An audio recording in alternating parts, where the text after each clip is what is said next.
Бүгін Наил Мәгдиев рәсми төстә шәһәр мэры дип игълан ителде. Чаллы мэры вазифасына ул 3-нче чакырлы шәһәр советының беренче утырышында яшерен тавыш бирү юлы белән сайланды. Утырышта Татарстан премьер-министры Илдар Халиков та катнашты. Бүгін Чаллы ТВ каналында 18 сәгать 50 минутта Наил Мәгдиев белән ачыктан-ачык сөйләшү тапшыруы эфирга чыга. Сорауларны алдан 56 34 00 телефоннары аша җиткерергә мөмкин. Иртәгә Курбан бәйрәме, гает вагазы һәм намаз шәһәрнең барлык мәчетләрендә иртәнге сәгать 6-да башланачак. Курбан чалу юласы быел да Сидоровка бистәсендәге махсус мәйданчыкта оештырыла.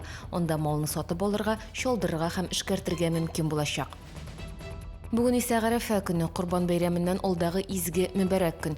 Бу көнне хаҗда булган кешеләр Гарәфә тавы үзәнендә өйләдән алып кояш батканчыга тикле дуалар укып, теләкләр теләп торалар. Шуңа күрә Гарәфә көне хаҗның иң әһәмиятле нуктасы.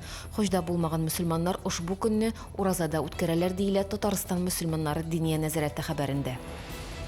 25 сентябрьдә бөтен Россия күләмендә халыкка юридик ярдәм күрсәтү көне. Теләге булган һәр кеше белгечләр белән киңәшләшә, соравына җавап таба ала. Хукукый ярдәм күрсәтү көне Россия юристлары берләшмәсе иҗтимагый оешмасы тарафыннан игълан ителә һәм хезмәт күрсәтү бушка оештырыла. Белгечләр белән очрашу 25 сентябрьдә Бердәм Россия партиясенең җирле бүлекчәсендә иртәнге 8-дән кичке 4-кә кадәр булачак. Консультациягә 37 45 69 телефон номерына шылтыратып язылырга мөмкин.